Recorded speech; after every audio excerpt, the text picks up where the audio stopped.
Sir దౌర్జన్యాలు అంటే నాకు అదే అర్థం కానిది ఏంటంటే, అసలు ఈ దాడులు చేయటం, దౌర్జన్యాలు చేయటం వైసీపీ వాళ్ళ డిఎన్ఏ అండి. వైసీపీ వాళ్ళ డిఎన్ఏలో అది ఉంది. దాడి, దౌర్జన్యం, వినాశనం, అవినీతి, ఇదంతా వైసీపీ డిఎన్ఏలో ఉంది.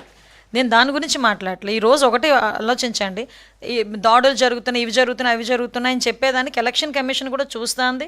ఎలక్షన్ కమిషన్కి ప్రతి ఒక్కటి తెలుసు. మీరు ఎవరి మీదైనా కంప్లైంట్ పెడితే కంప్లైంట్ మేము తీసుకుంటున్నాం, కంప్లైంట్ మీద మేము కేసు ఫైల్ చేస్తున్నాం, అన్నీ కూడా క్లియర్గా జరుగుతున్నాయి. జరుగుతున్నా కూడా అక్కడ అంటే నాకు అర్థమైంది ఏంటంటే, పులివెందుల్లో ఒక ఓటమి భయం అనేది వైఎస్ఆర్సీపీకి పట్టుకుంది. సో దాన్ని బేస్ చేసుకుని బయటికి ఏదో జరిగిపోతుంది అక్కడ అన్నది చేస్తున్నారు. మీరు అబ్జర్వ్ చేశారో లేదో, ఆయన 11 సీట్లు పడిపోయిన వెంటనే ఏమన్నా ఈవీఎంలు తప్పన్నాడు. అంటే ఏదో రకంగా ఎవరో ఒకరి మీద నెపం నెట్టాలి. సో ఈరోజు మేమున్నాం కాబట్టి, కూటమి ప్రభుత్వం ఉంది కాబట్టి కూటమి ప్రభుత్వం మీద నెపం నెట్టున్నారు. ఇవనేయండి ఓట్లు ఎన్ని కాదండి. మంత్రి ఇన్ఛార్జ్ మినిస్టర్ వెళ్ళకూడదా? ఇన్ఛార్జ్ మినిస్టర్ వెళ్ళకూడదా? వెళ్ళాలి కదా, వెళ్తాం కదా. ఎలక్షన్ మేము వాళ్ళకు మళ్ళీ తీసుకొచ్చి దొంగోట్లను అందులో పెట్టించో, లేకపోతే రకరకాల మనుషులను తీసుకొచ్చి అక్కడ ప్రచారాలు చేయించో మేమేం చేయలేదు.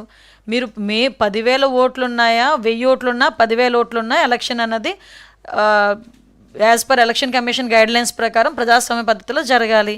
ప్రజాస్వామ్య పద్ధతి దానికి దేనికైనా వ్యతిరేకత ఏదైనా ఉందేమో చెప్పమనండి. ఈరోజు మాకు ఎలక్షన్ క్యాన్వాసింగ్ చేసేటప్పుడు రకరకాల మనుషులను తీసుకొచ్చుకుని చేయించుకుంటాము. కొంతమంది అయితే ఎలక్షన్ క్యాన్వాసింగ్లో సినీ యాక్టర్స్ని పిలిపించుకుంటారు, సీరియల్ యాక్టర్ని పిలిపించుకుంటారు, వాళ్ళకి నచ్చిన నాయకుని పిలిపించుకుంటారు, పక్క రాష్ట్రాల నుంచి నాయకులను పిలిపించుకుంటారు. అదంతా తప్పని చెప్పడానికి మీకేంటి? అది ప్రజాస్వామ్యం వాళ్ళకి ఇచ్చిన హక్కు, దాంట్లో మనకేంటి? విషయం ఏంటంటే, సాక్షాత్తు సునీతమ్మ సొంత చెల్లెలు బయటకు వచ్చి మొన్న నిజంగా ఇంటర్వ్యూ చూస్తే ఆవిడ బాధ ఏంటన్నది నిజంగా అర్థమైంది. ఒక తండ్రిని కోల్పోయి ఇన్ని సంవత్సరాల తర్వాత కూడా ఆవిడ న్యాయం గురించి పోరాటం చేసే పరిస్థితి. ఈ న్యాయం గురించి పోరాటం చేసే పరిస్థితి అనేటప్పుడు ఒక చిన్న లాజిక్ కూడా మనం అర్థం చేసుకోవాలి. 5 సంవత్సరాలు సొంత అన్నయ్య ఉన్నాడు సీఎంగా. ఇప్పుడు ఆవిడ పడుతున్న బాధ కూడా ఇప్పుడు సిబిఐకి వెళ్ళింది కాబట్టి, సిబిఐ ఎంక్వైరీ చేస్తున్నారు కాబట్టి, స్టేట్ గవర్నమెంట్ నుంచి మేము ఇవ్వాల్సిన సపోర్ట్ అంతా మేము చేస్తున్నాం, మేము సహకరిస్తున్నాం ఎంక్వైరీకి. లాస్ట్ 5 years గోల్డెన్ పీరియడ్ మొత్తం పోయింది. సో అందుకే లేట్ అవుతుందన్న బాధ. At the same time last ఆవిడ ఎంత బాధపడ్డారన్న సంగతి కూడా సొంత చెల్లెలే బయటకు వచ్చి వాళ్ళ ఫాదర్ జన్మదిన సందర్భంగా మాట్లాడటం అనేది నిజంగా ప్రజలందరూ కూడా అర్థం చేసుకోవాలి, ఎటువంటి వ్యక్తిని లాస్ట్ 5 సంవత్సరాలు సీఎం చేశారన్న సంగతి కూడా. తప్పులేదండి, ఎస్ తప్పులేదు. ఆవిడ బాధ, ఆవిడకి ఆ హక్కు ఉంది. ఎందుకంటే తండ్రినికి అంటే మామూలుగా ఏదో జబ్బు చేసో లేకపోతే ఏదో రకంగా చనిపోవడం అన్నది వేరు. తండ్రిని కళ్ళ ముందు తను అంత క్రూరంగా చంపేసరికి ఏ కూతురికైనా ఆ బాధ ఉంటుంది. అందులోని సొంత మనుషులే చేశారు ఈ పని అనేసరికి ఇంకా పెయిన్ ఎక్కువగా ఉంటుంది.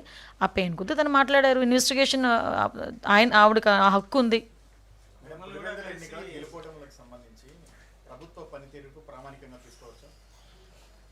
అంటే 10,000 ఓట్లకి సంబంధించి ప్రామాణికంగా మనం తీసుకుంటాం. ఎగ్జాక్ట్లీ. ఏంటి ఇక్కడ ఏదో అంటారు కదా, చిన్న పావునైనా పెద్ద కర్రతో కొట్టాలి అంటారు. మీరు ఇక్కడ జగన్మోహన్ రెడ్డి సాక్షాత్తు ఒక సీఎం చేసిన వ్యక్తి, ఒక ఎంపీ చేసిన వ్యక్తి, సుమారుగా 20 సంవత్సరాలు రాజకీయంగా ఉన్న వ్యక్తి, ఇంతకుముందు రాజకీయ నేపథ్యం ఉన్న వ్యక్తి, అంటే తండ్రి నుంచి కూడా రాజకీయ నేపథ్యం ఉన్న వ్యక్తి.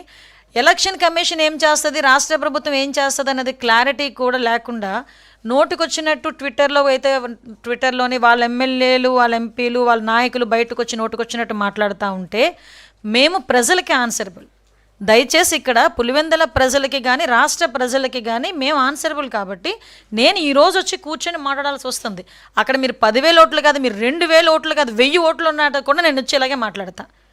దాన్నే ప్రామాణికంగా తీసుకోవాలా అనుకుని మీరు అనుకుంటే కనుక అది మీ విజ్ఞతకు వదిలేస్తున్నాను. కానీ నేను మీరు 2,000 ఓట్లు ఉన్నాయండి, 1000 ఓట్లు ఉన్నాయండి, ప్రజలకు మేము జవాబుదారీతాను.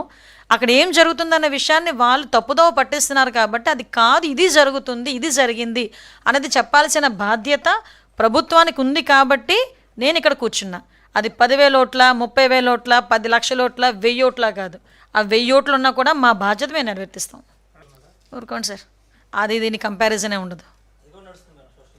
నడుస్తుంది సార్, నడవనండి. ఇప్పుడు ఆ ప్రజాస్వామ్యంలోని వాక్ స్వతంత్రం అన్నది ఒక హక్కు ఉన్నది అని మీరే అంటుంటారు కాబట్టి రాస్తారు. పొలిటికల్గా మేము ఎంతవరకు తీసుకోవాలో మేము అంతవరకే మేము తీసుకుంటాము, మిగతాదంతా విని నవ్వుకుంటాం అంతే.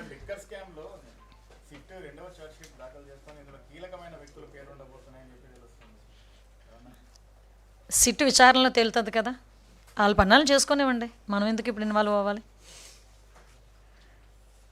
Nothing, anything else. మీ దగ్గర నుంచి మంచి క్వశ్చన్స్ వస్తుంటాయండి. అంటే ఎలాంటి క్వశ్చన్స్ వస్తుంటాయంటే, మొన్న కూడా ఏదో అడిగారు కదా మమ్మల్ని,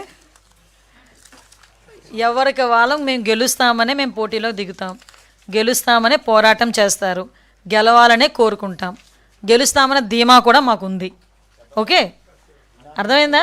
నెక్స్ట్ ఇంకొకటి, ఇప్పుడు వాళ్ళు మేమేమంటున్నాము, అక్కడ నిజంగా పులివెందల్లో జగన్మోహన్ రెడ్డి అడ్డ, పులివెందల బిడ్డ జగన్మోహన్ రెడ్డి అనుకున్న వాళ్ళందరూ ఈరోజు ఆఫ్టర్ ఆల్ మీరు అన్న 10,000 ఓట్లకి ఎందుకు భయపడాలి? 11 నామినేషన్లు ఎట్టొచ్చినాయి మనం ఆలోచించుకోవాలి కదా. ఇప్పుడు మమ్మల్ని అడిగిన క్వశ్చన్స్ వాళ్ళని అడగండి ఒకసారి. నేను మీరు ఏ క్వశ్చన్ అడిగినా నేను సమాధానం చెప్తా. కానీ ఒకటేంటంటే మీకు క్లియర్గా చెప్తున్నా, మరి అంత ఓటమి భయం దేనికి? 11 నామినేషన్లు వచ్చినాయండి. నాకు తెలిసి లాస్ట్ 2 టర్మ్స్లో జడ్పీటీసీకి నామినేషన్ కూడా పడిన పరిస్థితి లేదు, యునానిమస్. పులివెందల్లో 95% ప్రెసిడెంట్ ఎలక్షన్ యునానిమస్ అవుతాయి. Okay, 100% ZPTC MPTC elections unanimous అయిపోతాయి. మరి అటువంటి పరిస్థితుల్లో ఈరోజు గవర్నమెంట్ పోయిన ఈ 14 నెలలలోనే 11 నామినేషన్లు పడినాయి అంటే ఈరోజు పులివెందల ప్రజలు ప్రజాస్వామ్యాన్ని స్మెల్ చేస్తున్నారు, ప్రజాస్వామ్యాన్ని అనుభవిస్తున్నారు. ఈరోజు వాళ్ళు ఒక రాచరిక వ్యవస్థ పక్కన పెట్టి ప్రజాస్వామ్యాన్ని వాళ్ళు ఫీల్ అవుతున్నారు. కాబట్టి 11 నామినేషన్లు బయటకు వచ్చినాయి. నామినేషన్లు వేయడానికి ధైర్యంగా వచ్చి నామినేషన్లు వేసి వెళ్ళారు, క్యాన్వాసింగ్ ధైర్యంగా చేసుకుంటున్నారు, ఎలక్షన్లకి ధైర్యంగా వెళ్తున్నారు. వీళ్ళకేంటండి నొప్పి? ఏమీ లేవండి, అన్ని ప్రికాషన్స్ మేము తీసుకున్నాం. అందుకే ఇంచుమించుగా చాలామంది మీద బైండ్ ఓవర్లు పెట్టాం. బైండ్ ఓవర్లు పెట్టిన వాళ్ళ గురించి కూడా గౌరవ పులివెందుల ఎమ్మెల్యే గారు ఒక మాట అన్నారు, ఏ రోజు కూడా పోలీస్ స్టేషన్ మొహం చూడని వాళ్ళని కూడా బైండ్ ఓవర్ పెట్టారన్నారు. అటువంటిది ఏమీ లేదు. మేము బైండ్ ఓవర్ పెట్టిన ప్రతి ఒక్కటి రికార్డెడ్గా బైండ్ ఓవర్స్ ఇంతమంది పెట్టామని చెప్తాము. ఇది ఎలక్షన్ కమిషన్కి కూడా వాళ్ళు సబ్మిట్ చేస్తారు, ఎంతమంది వాళ్ళు ఏ ప్రొసీజర్ స్టార్ట్ చేశారన్నది కూడా ఎవ్రీథింగ్ ఎలక్షన్ కమిషన్ నోటీస్లో ఉంటుంది. ఓకే, ఇప్పుడు బైండ్ ఓవర్ చేసే వాళ్ళని కూడా ఇందాక చెప్పాను, కొంతమంది నేర ప్రవృత్తి ఉన్న వాళ్ళు ఉంటారు, హ్యాబిచువల్స్ ఉంటారు, కొంతమంది రౌడీ షీటర్స్ ఉంటారు, పాత నేరస్తులు ఉంటారు. వీళ్ళందరినీ ఎందుకైనా మంచిది అని చెప్పి ముందుగానే బైండ్ ఓవర్స్ బోత్ పార్టీస్లో పెడతారు, ఒక పార్టీలో పెట్టరు. ఈ విషయం కూడా 20 సంవత్సరాలు రాజకీయం చేసిన వ్యక్తికి నేను చెప్పడం అన్నది, మరి ఆయన అలా ఫీల్ అవుతారో నేను గర్వంగా ఫీల్ అవ్వాలో నాకు తెలియట్లేదు.